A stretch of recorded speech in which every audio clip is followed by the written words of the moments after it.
Assalamualaikum warahmatullahi wabarakatuh.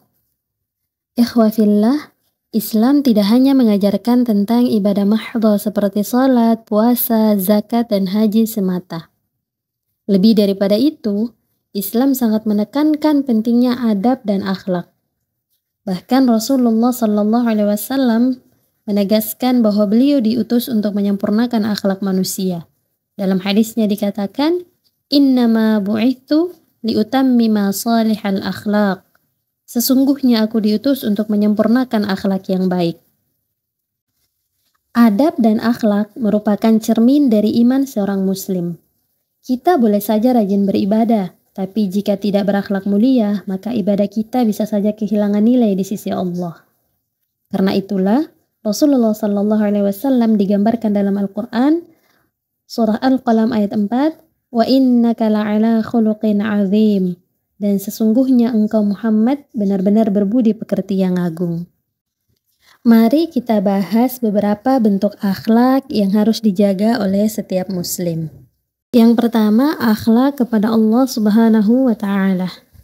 Akhlak seorang hamba kepada Allah adalah beribadah dengan penuh keikhlasan, tidak menyekutukan Allah, serta selalu bersyukur atas nikmat yang Allah berikan.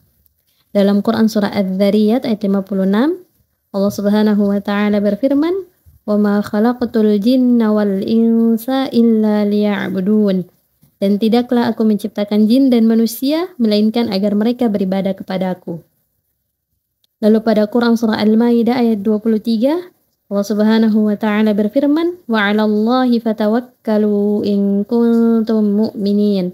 Dan hanya kepada Allah hendaknya kamu bertawakal jika kamu benar-benar orang yang beriman. Maka beribadah dengan khusyuk, berserah diri dalam doa, serta menjauhi segala larangannya adalah wujud akhlak kita sebagai seorang hamba kepada Rabb-Nya. Yang berikutnya adalah akhlak kepada diri sendiri.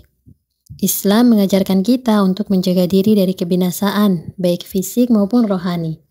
Dari hal yang sia-sia, menjaga kesehatan, menghindari maksiat, serta menghias diri dengan amal saleh merupakan akhlak kepada diri sendiri. Rasulullah SAW bersabda, "Inna li rabbika 'alaika haqqan, wa li nafsika 'alaika haqqan, wa li ahlika 'alaika haqqan, fa'ati kulla dhi haqqin haqqahu." Sesungguhnya Rabbmu memiliki hak yang harus kau penuhi, dirimu sendiri memiliki hak yang harus kau penuhi, keluargamu memiliki hak yang harus kau penuhi, maka berikanlah kepada masing-masing darinya haknya. Selanjutnya adalah akhlak kepada orang tua. Berbakti kepada orang tua adalah akhlak yang sangat ditekankan dalam Islam. Bahkan setelah perintah tauhid, Allah langsung menyebut perintah berbuat baik kepada kedua orang tua. Dalam Quran surah Al-Isra ayat 23, Allah Subhanahu wa ta'ala berfirman, "Wa qadha rabbuka alla ta'budu illa iyyahu wa bil walidaini ihsana." Dan Tuhanmu telah memerintahkan agar kamu jangan menyembah selain daripadanya, dan hendaklah kamu berbuat baik kepada ibu bapakmu. Maka seorang anak yang baik hendaknya berbakti dan berbuat baik kepada kedua orang tuanya, menjaga tutur katanya, merendahkan suaranya di hadapan kedua orang tuanya, serta senantiasa mendoakannya.